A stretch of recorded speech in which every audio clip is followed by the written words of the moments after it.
अंतरिक्ष में क्या हुआ था लाइका के साथ, और आखिर क्यों रूस के वैज्ञानिकों ने धकेला इस मासूम कुत्तिया को मौत के मुंह में। मित्रों, आज स्पेस एक्सप्लोरेशन फील्ड इतना ज्यादा आगे बढ़ चुका है कि हमने कई बड़े बड़े स्पेस मिशन में इंसानों को अंतरिक्ष में भेजा है, और अब तो हम चांद और मंगल ग्रह पर मानव बस्ती बसाने की दिशा में आगे बढ़ रहे हैं। लेकिन क्या आप जानते हैं कि लाइका नाम की फीमेल डॉग ना होती तो शायद हम में से किसी का भी अंतरिक्ष में पहुंच पाना मुश्किल था।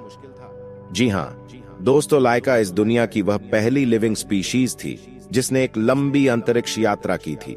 लेकिन क्या लाइका वाकई में खुशकिस्मत डॉग थी? पर कैसे?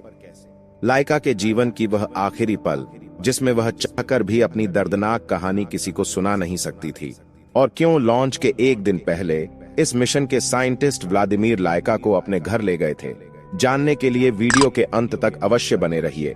आप देख रहे हैं यूक्रेन स्टडी। समय था 1950 के दशक का, जब कोई इंसान आकाश के ऊंचाइयों को देखता तो दिल में एक सवाल उठता कि कब हम अंतरिक्ष के गहराइयों को नाप पाएंगे, और कब गन टेलीस्कोप से देखे गए ग्रहों और उपग्रहों पर पहली बार हम कदम रखेंगे। स्पेस के बारे में जानने के सिहोर में दुनिया भर के कई देश इंसानों को अंतरिक्ष में भेजने के लिए रॉकेट बनाने पर लग गए थे, जिसमें अमेरिका और सोवियत यूनियन रसिया के बीच मानो तो स्पेस में जाने के लिए जंग ही शुरू हो चुकी थी, क्योंकि इन्हें लगता था कि अंतरिक्ष पर जो देश विजय पा लेगा वह दुनिया का सबसे ताकतवर देश बन जाएगा। मगर इंसानों को धरती के वातावरणों से बाहर भेजना वैज्ञानिकों के लिए काफी बड़ी चुनौती भरा काम था, क्योंकि हमें अंतरिक्ष के बारे में ज्यादा कुछ पता नहीं था। इसलिए हमेशा की तरह इंसानों ने अपनी जरूरतों को पूरा करने के लिए बेजुबान जानवरों का सहारा लेने का फैसला किया, और स्पेस मिशन में इंसान जीवित रह पाएगा या नहीं, ये जानने के लिए वैज्ञानिकों ने अलग अलग प्रजातियों के जानवर को स्पेस में भेजने का निर्णय लिया। सबसे पहले रॉकेट के साथ साल 1948 में नासा ने अल्बर्ट वन नाम के बंदर और कुछ कीड़ों मकोड़ों को अंतरिक्ष में भेजा था। मगर ये सब एक ऑर्बिटल मिशन था, यानी इन्हें स्पेस में रुकना नहीं था, बस अंतरिक्ष के कोने को छूकर वापस आ जाना था। ऐसे ही समय बीतता गया और आया साल 1957, जब रसिया अपने सोवियत स्पेस प्रोग्राम के चलते अंतरिक्ष में भेजने के लिए स्पेस सैटेलाइट डिजाइन कर रहा था।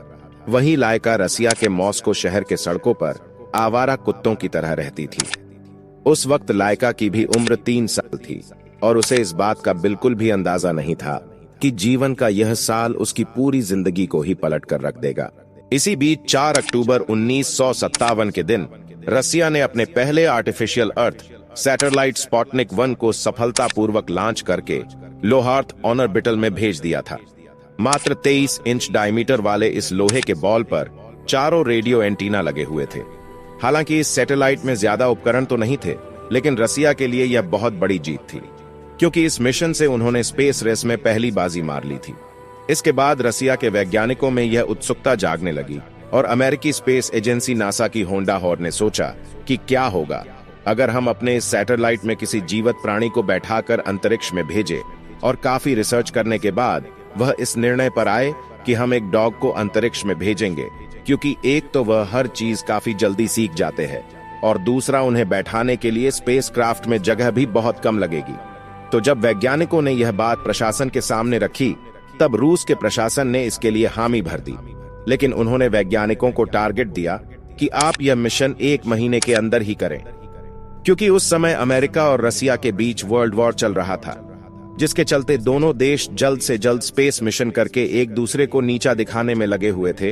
अब सरकार की यह बात सुनकर रूस के वैज्ञानिकों ने हड़बड़ी में आकर सिर्फ 4 हफ्तों में स्पेसक्राफ्ट डिजाइन किया, जिसका जुर्माना आगे चलकर लाइका भुगतने वाली थी। रसिया ने अपने स्पेसक्राफ्ट का नाम रखा था स्पुतनिक 2, जिसे खास तौर पर एक कुत्ते के लिए डिजाइन किया गया था। इस अंतरिक्ष यान में एक लाइव सपोर्ट सिस्टम लगा हुआ था, जिसमें कार्बन डाइऑक्साइड गैस और ऑक्सीजन जनरेटर और डॉग के शरीर को ठंडा रखने के लिए एक फैन रखा हुआ था। इसी के साथ इसमें 7 दिन जिंदा रहने के लिए थोड़ा खाना और स्टूल्यूरिन बेस्ट को कलेक्ट करने के लिए एक बैग रखा गया था। इस स्पेसक्राफ्ट का केबिन स्पेस इतना कम था कि इसमें घूमना फिरना तो छोड़ो, बल्कि हिलने डुलने के लिए भी जगह नहीं थी।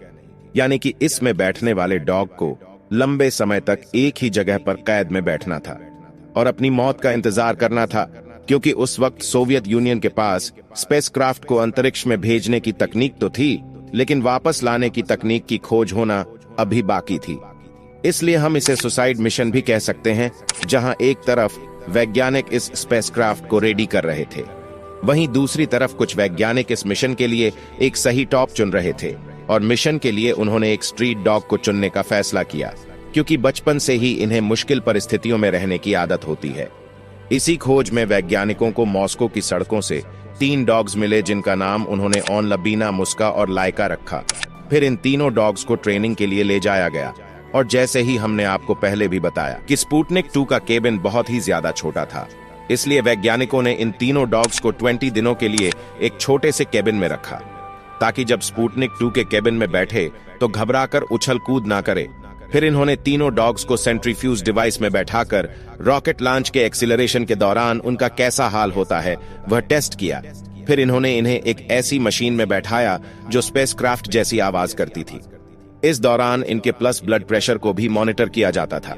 और ट्रेनिंग के अंत में वैज्ञानिकों ने इन तीनों डॉग्स में से लाइका नाम के फीमेल डॉग को स्पुतनिक 2 में बैठाकर अंतरिक्ष में भेजने का निर्णय लिया। अब स्पेसक्राफ्ट भी रेडी था और लाइका भी अपने मिशन पर जाने के लिए तैयार थी। लेकिन लॉन्च के एक दिन पहले मिशन के साइंटिस्ट डॉक्टर व्लादिमीर लाइका को अपने घर ले गए थे और एक तरफ से खेलने कूदने का मौका दिया, जिसे लेकर उन्होंने अपने किताब में लिखा था, लाइका बहुत शांत और प्यारी थी। उसके पास जीने के लिए बहुत कम समय बचा था, इसलिए मैं उसके लिए कुछ अच्छा करना चाहता था, क्योंकि स्पुतनिक 2 को अंतरिक्ष से धरती पर वापस नहीं लाया जा सकता था। और दोस्तों, वैज्ञानिक यह जानते थे कि कुछ दिनों में अंतरिक्ष में लाइका की मौत हो जाएगी, इसलिए उसके खुराक में धीमा जहर मिलाया गया था, ताकि वह बिना किसी तकलीफ के अपनी जान दे सके। अब मिशन का मुख्य लक्ष्य यह था कि अंतरिक्ष में मरने से पहले लाइका के शरीर का डाटा इकट्ठा किया जा सके। इसके लिए ऑपरेशन के जरिए उसके शरीर में सांस, धड़कन और ब्लड प्रेशर मापने वाले सेंसर लगाए गए, और अब स्पुतनिक 2 लॉन्च के लिए पूरी तरह तैयार था। 3 नवंबर 1957 के दिन लाइका के शरीर पर पट्टा बांधकर उसको स्पुतनिक 2 के चेंबर में बैठाया गया, ताकि वह ज्यादा हिल ना सके। फिर लाइका के स्पेसक्राफ्ट को आखिरी बार बंद करने से पहले एक टेक्नीशियन ने उसके नाक को चूमकर अलविदा कहा, क्योंकि लाइका को छोड़कर हर कोई जानता था कि वह कभी वापस नहीं आएगी। और उसी दिन शाम के 7:22 पर रॉकेट ने उड़ान भरी और वह स्पुतनिक 2 को अंतरिक्ष में ले जाने लगा। लेकिन तकनीकी खराबी की वजह से रॉकेट का एक हिस्सा स्पुतनिक 2 से अलग ही नहीं हो पाए, जिसकी वजह से अंतरिक्ष यान का तापमान बढ़ने लगा और उड़ान के चौथे सर्किट के दौरान लाइका की मौत हो गई थी। दोस्तों, एक जीवित प्राणी को स्पेस में भेजने के लिए सही स्पेसक्राफ्ट बनाना 28 दिन में तो संभव नहीं था। इसी वजह से हड़बड़ी में वैज्ञानिक उसमें टेम्परेचर कंट्रोल सिस्टम को सही से लगा नहीं पाए थे और स्पुतनिक 2 का तापमान तेजी से बढ़ने लगा था, जिससे लाइका काफी घबरा गई थी और उसकी हॉट वेट नॉर्मल लेवल यानी कि 140 टाइम प्रति मिनट से बढ़कर 240 तक पहुंच गई थी। और अंत में वैज्ञानिकों ने उसके धड़कन को शांत होते हुए सुना। लेकिन आपको यह जानकर हैरानी होगी कि मिशन लॉन्च के बाद रूस ने लाइका के मौत का असली कारण छुपा दिया था और दुनिया को कहा था कि लॉन्च के 6 दिन बाद स्पेसक्राफ्ट में पर्याप्त ऑक्सीजन खत्म हो जाने के कारण लाइका की मौत हो गई। लेकिन सन 2002 में लाइका के मौत का असली कारण सबके सामने आया, जिसने दुनिया भर के लोगों को हिलाकर रख दिया था। शायद लाइका के मौत के बाद स्पुतनिक 2 करीब 162 दिन अंतरिक्ष में था और उसने 2570 बार धरती के चक्कर लगाए, जिसके बाद 14 अप्रैल 1958 के दिन स्पुतनिक 2 ने जैसे ही धरती के बाद वातावरण में एंट्री ली, तो विस्फोट के बाद लाइका के साथ अवशेषों के भाग भी टुकड़ों में बट गया। दोस्तों, आपको बता दें, लाइका एक स्ट्रीट डॉग थी और स्पेसक्राफ्ट का तापमान बढ़ने के 3 घंटे बाद तक लाइका मौत से लड़ती रही, लेकिन आखिर में परिस्थितियों के सामने उसकी हार हो गई। लेकिन अपने इस मिशन से लाइका वह जीवित जीव बनी जिसने अंतरिक्ष में कदम रखा था, और उसकी कुर्बानी की वजह से आज हमारा अंतरिक्ष में जाना संभव हो पाया है। लेकिन साल 2008 में रसिया के सरकार ने लाइका के सम्मान में एक मूर्ति बनाई थी। तो दोस्तों, क्या विज्ञान की तरक्की के लिए बेजुबान जानवरों का बलिदान देना सही है या गलत? इस बारे में अपनी राय कमेंट बॉक्स में बताना ना भूलें। तो चलिए दोस्तों, इस वीडियो को यहीं पर खत्म करते हैं।